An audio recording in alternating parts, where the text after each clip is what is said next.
We're dealing with a myriad of issues. I was just talking to Josh Green, the governor down in Hawaii, who had some ideas around some land use concerns he has around speculators. No. Look, I would take her over. It's horrible that we have to do that. I can't. I could never vote for Newsom. No, I just can't. I would just say that his leadership in California is good reason to brush him off for the loser that he really is. Gavin Newsom thought it was going to be a polite little debate. Enter Anna Kasparian armed with a flamethrower, a blender, and a checklist titled Ways to Ruin a Governor. This wasn't a rebuttal, it was a public TED talk in political humiliation. 1 minute he's flashing a smile. The next is Googling how to resign with dignity. Best part?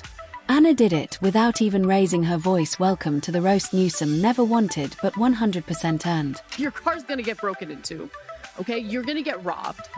Using taxpayer money, funneling it to nonprofits so they can literally buy crack pipes and hand them out at Skid Row. There's video evidence of that. Paying incredibly high taxes that go to what? So yeah, I'm sick of it. I'm sick of it. And honestly, just experiencing what I've seen on the ground in California has made me question a lot about left-wing ideology. Don't forget to subscribe, it helps more than you know. Now picture this: Gavin Newsom steps out, hair gelled, suit crisp, media ready, grin loaded, probably winked at himself in the mirror. Then Anna Kasparian showed up, not with a whisper, but with the quiet fury of someone who's done watching California's poster boy cosplay as a progressive while shaking hands with billionaires and ghosting real problems. In 2014, voters in California overwhelmingly supported a ballot measure to support building more reservoirs in the state in order to bulk up our water infrastructure because we live in a drought-prone state. That passed in 2014. Funding was attached to it. You want to know how many reservoirs have been built since 2014? Zero. This state is an utter joke because of the people who are governing it. Gavin Newsom right now is at the top of that list. Let's be fair, Gavin's been dancing this centrist shuffle for years. He's the guy who says we must act on climate change, then signs off on oil permits over brunch. He's built a brand as California's wine-sipping savior. Only problem, the grapes are sour and the vineyards are literally on fire. This is what I was surprised about. I did not expect Donald Trump to flip 10 counties in California from blue to red. But I guess I shouldn't have been surprised about that either. Because when you look at the conditions that people are living in a Democrat-controlled state, well, yeah, you can understand why people are turning their backs on the Democratic Party. You can understand why people are frustrated at the corruption, at the loss of $24 billion that was allocated to help the homeless, when homelessness only exploded during that time, and that money is now unaccounted. That illusion of Gavin being the golden boy of Democratic politics. Gone. Vaporized. Anna skipped her morning coffee and opted for unfiltered political caffeine. Every slogan, every campaign promise, she's kept receipts, and now she's handing out invoices. Gavin didn't just get called out, he got documented, time-stamped, and dismantled. What would a President Newsom candidacy look like in a general election, not just pandering to the left? Yeah, good question. He would sell out the American people to corporate interests, just like he did with PG&E, starting fires and destroying countless Californians' lives as a result of that. He bailed them out. He totally bailed them out. He has provided protection for them, even though they absolutely refused to update their century-year-old equipment, which everyone knew was going to lead to devastating wildfire. It started with a smirk, then came the storm.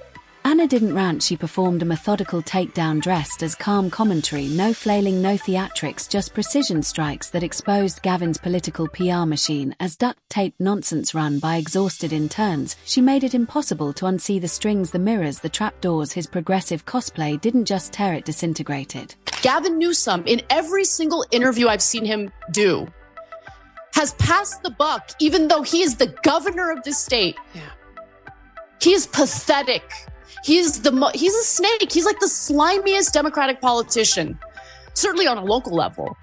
But what we have seen is mismanagement of epic proportions, and the mere existence, and it is real, the existence of climate change should not be utilized as a talking point in order to pass the buck in order to deflect blame, in order to refuse to take any personal responsibility for how poorly this state has been governed for several years. Anna lit the match, and suddenly everyone realized they'd been sitting on political kindling. No shouting, no dramatics, just facts, receipts, and razor-sharp sarcasm. She connected the dots and let Gavin's contradictions set themselves on fire.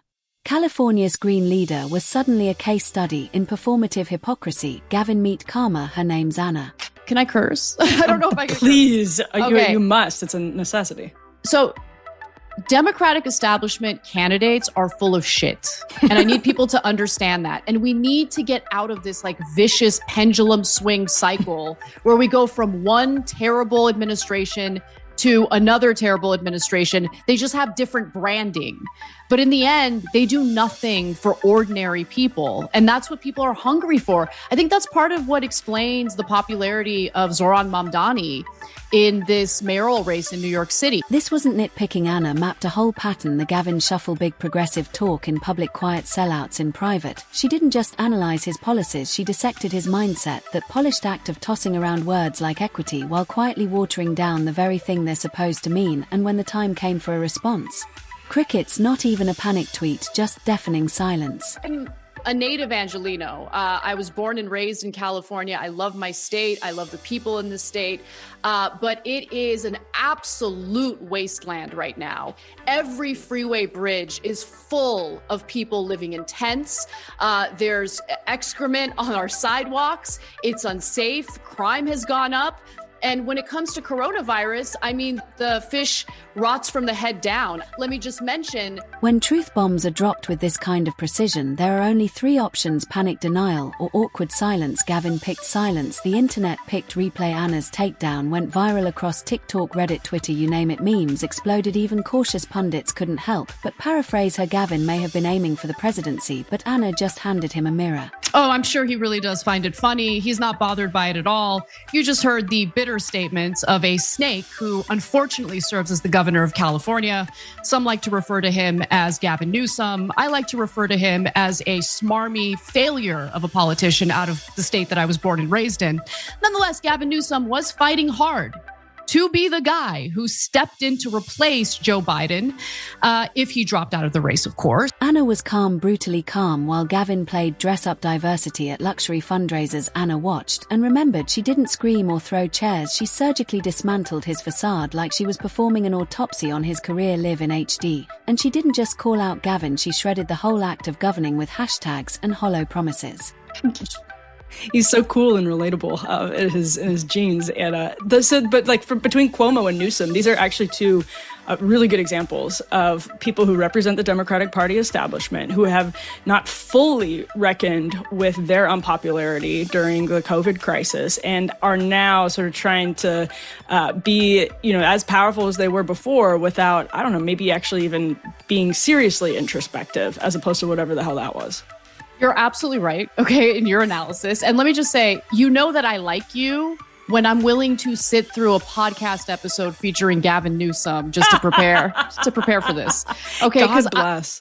I can't stand him. I can't stand his raspy voice. And it's not for any superficial reason other than the fact that I live in California. Mm-hmm. I've had the displeasure of experiencing what his leadership actually looks like. Then came the kill shot. Gavin's political cowardice. According to Anna, he's got the ambition of a president, but none of the spine. He waits for donors' headlines and polling trends before finding his values. She didn't yell, she didn't need to. The quiet scolding was so sharp, even Gavin's $3,000 suit flinched. The internet exploded, threads lit up, even centrist pundits couldn't resist joining the roast. Mention that while Americans are encouraged to shelter in place, encouraged to practice social distancing, no eating indoors at restaurants, he was seen at the French Laundry meeting up with his lobbyist buddies. That is unacceptable. I have not seen competent leadership from Gavin Newsom, and I will state on this show, every single member of my family signed our names, provided our signatures to recall. But this wasn't just theater, it was a reckoning. Anna cracked open the growing rift in the Democratic Party between polished elites and raw truth-tellers. She didn't just call out Gavin, she put a whole generation of hollow campaigners on blast. You can't govern on hedge fund fumes and call it hope, and you can't fool a public that now fact-checks in real time. Now, some are noticing look, he's not really doing the type of campaigning for Kamala Harris that he was doing for Joe Biden. What's going on here? Now, of course, we all know what's going on. Newsom was engaging in that campaigning, not for Joe Biden's sake, but in order to increase his name recognition in case he found himself in a situation where he'd be tapped to replace Joe Biden after he drops out. Now, Newsom went from campaigning hard for Biden to barely campaigning at all on behalf of Kamala Harris, so much so that Democratic operatives are now questioning whether his role as a national surrogate for Harris is really something they can lean on. They're questioning if it's even a thing. You could practically see Gavin's presidential dreams turn to ashes. Got the jawline, sure, but he just lost the trust of progressives who now see him as a walking contradiction. Worse, Anna Kasparian has the one thing Gavin can't buy: credibility. She's not shouting from the cheap seats. She's been on the front lines watching him pretend to be what she actually is, his brand. Singed beyond recognition. This job has been so difficult because he's dealt with both the COVID situation and unemployment and wildfires and racial justice issues all in the same year. And he's sort of done the best that he can in trying to deal with all these. What specifically, Anna, from a policy perspective, would you like to have seen him done differently versus what he has actually done? First of all, I'd get real aggressive about building housing immediately, right? Putting porta potties under freeway bridges for homeless people to use is not a solution to this problem. I would also find ways to ensure that businesses have the, economic relief necessary to remain stable throughout this process. And that's the power of real accountability. It doesn't need yelling or glitzy donors. It just needs someone who sees through the act and says, so Anna didn't just check Gavin, she put his whole brand on trial. The verdict: guilty of performative progressivism. No closing statement required, just one long awkward silence and a permanent dent in the resume of a man who thought image could outrun truth.